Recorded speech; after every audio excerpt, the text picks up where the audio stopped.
Semenjak viralnya kasus Vina dan Eki ke hadapan publik, satu persatu saksi pada kasus ini mulai bermunculan dan buka suara mengenai kronologi yang sebenarnya. Salah satunya adalah Bapak Suroto, kepala dusun desa Kecomberan Kecamatan Talun ini, mengaku sebagai orang yang pertama kali menolong dan ikut serta saat mengevakuasi jasad Vina dan Eki. Kehadiran Suroto sebagai saksi dalam kasus Vina dan Eki langsung menjadi perhatian publik dan masyarakat Indonesia. Masyarakat yakin jika Suroto dapat mengungkap kejadian yang sebenarnya terjadi, agar kasus ini semakin jelas dan menemukan titik terang.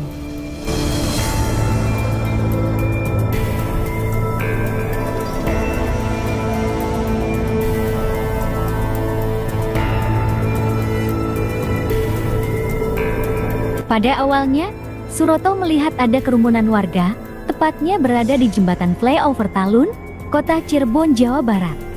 Suroto mendengar jika ada korban kecelakaan lalu lintas. Setelah mendekat, Suroto melihat satu sosok pria dan seorang wanita bersimbah darah dengan jarak terpisah yang tergeletak di atas aspal.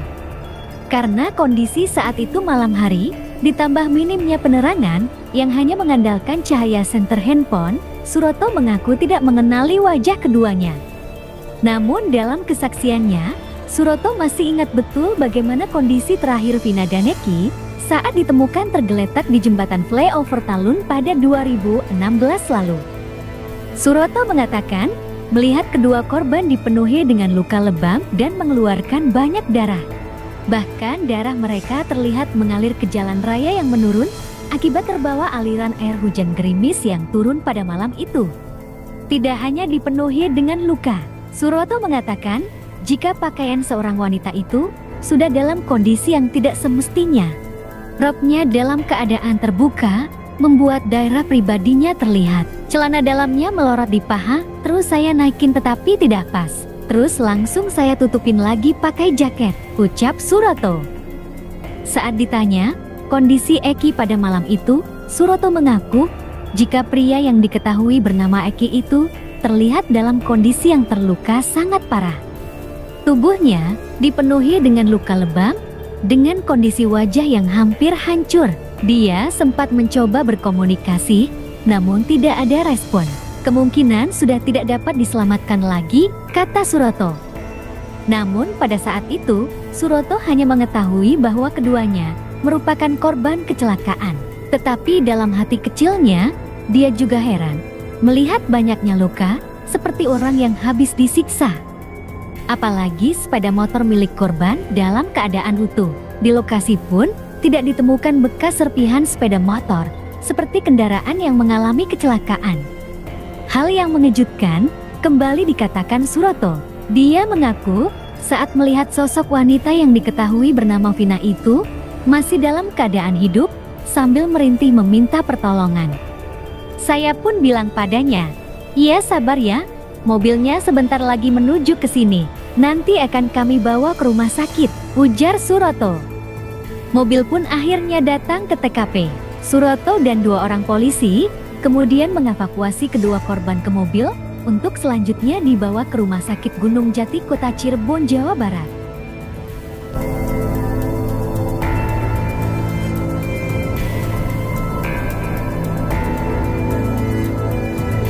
Setelah ikut mengantar kedua korban ke Rumah Sakit Gunung Jati, Suroto pun langsung pulang ke rumahnya karena hari sudah larut malam.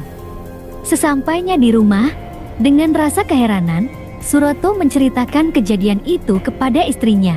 Dia melihat adanya suatu kejanggalan pada kecelakaan motor tadi. Mengingat kondisi motor tidak mengalami kerusakan, tetapi kedua korban dipenuhi dengan luka lebam semua, seperti orang habis dipukuli, ujar Suroto. Rasa penasaran Suroto pun akhirnya bisa terjawab karena pihak kepolisian menyatakan jika Vina dan Eki diduga sebagai korban pembunuhan. Bahkan sekitar 2 hari setelah peristiwa itu, malam harinya, Suroto dipanggil oleh pihak kepolisian dan diajak menuju sebuah lokasi di dekat SMP Negeri 11 Kota Cirebon. Sesampainya di sana, Suroto mengatakan jika dia diajak untuk turun dari mobil dan ikut olah TKP di sebuah kebun yang tepat berada di belakang showroom mobil. Suroto mengatakan jika di lokasi tersebut sudah ada 2 orang yang dibawa oleh petugas kepolisian. Namun, Suroto mengaku tidak mengetahui identitas kedua orang tersebut karena memang pada saat itu kondisi malam hari dan lumayan gelap. Suroto hanya mendengar saat petugas kepolisian bertanya pada kedua orang tersebut, "Kamu pukul pakai apa?" "Pakai balok, Pak." "Baloknya dibuang kemana?" "Dibuang di situ, Pak," kata Suroto menirukan. Petugas kepolisian segera mencari-cari balok yang dikatakan kedua orang tersebut sebagai barang bukti.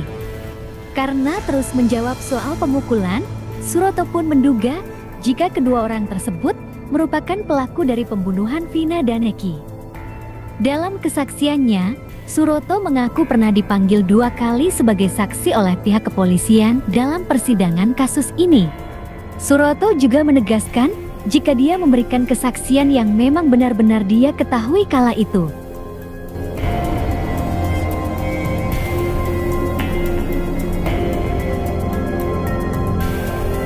Dari kesaksian Suroto yang dinilai berbeda dengan saksi-saksi yang lainnya, membuat mantan Kabareskrim Polri, Purnawirawan Susno Duaji angkat bicara. Menurut Susno Duaji, adanya kesaksian yang berbeda-beda dianggap suatu hal yang baik. Karena hal ini yang akan membuat kasus Vina dan Eki mulai menemukan titik terang.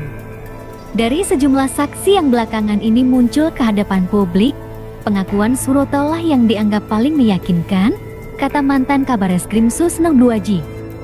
Sebab, kesaksian dari Suroto ini didukung oleh 2 anggota Polri yang ikut mengevakuasi kedua korban dan didukung lagi dengan petugas Rumah Sakit Gunung Jati pada malam kejadian 2016 silam.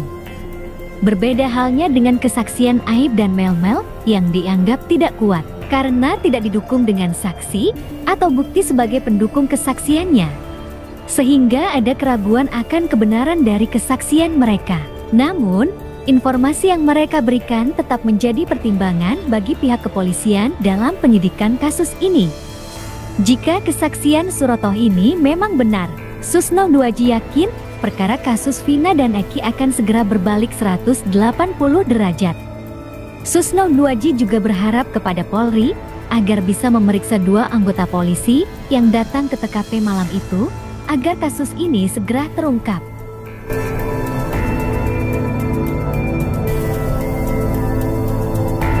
Setelah Suroto menjadi saksi kunci dalam kasus Vina dan Eki, Lembaga Perlindungan Saksi dan Korban atau LPSK menawarkan perlindungan kepada dirinya.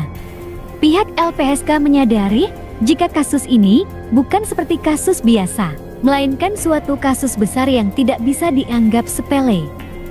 Untuk mengantisipasi adanya tekanan atau ancaman dari pihak tertentu, 2 orang petugas dari LPSK mengunjungi Suroto di Balai Desa Kecomberan pada hari Jumat 7 Juni 2024. Dalam pertemuan sekitar 15 menit itu, pihak LPSK menanyakan tentang kondisi Suroto setelah memberikan kesaksian terkait kasus Vina dan Eki melalui sejumlah media massa. Setelah berkonsultasi dengan keluarga melalui via telepon, Suroto akhirnya menyetujui agar dilindungi oleh Lembaga Perlindungan Saksi dan Korban demi keselamatan dirinya. Pihak LPSK juga menawarkan pendampingan terhadap Suroto jika nantinya ada suatu intimidasi dari pihak lain terkait kasus ini. Saat ini, Suroto mengaku belum mendapatkan tekanan atau ancaman dari pihak tertentu. Namun dia khawatir suatu saat nanti dirinya akan mengalami apa yang ditakutkannya selama ini. Karena dia tidak tahu apakah dirinya sebagai saksi kasus ini dapat diterima oleh pihak yang suka maupun pihak yang tidak suka. Setelah resmi menerima tawaran tersebut, petugas LPSK berpesan kepadanya untuk segera menghubungi mereka bila nanti mendapatkan teror, ancaman atau tekanan dari pihak tertentu. Suroto pun kini mengaku siap jika nanti pihak kepolisian meminta dirinya untuk kembali memberikan kesaksian seputar kasus Vina dan Eki.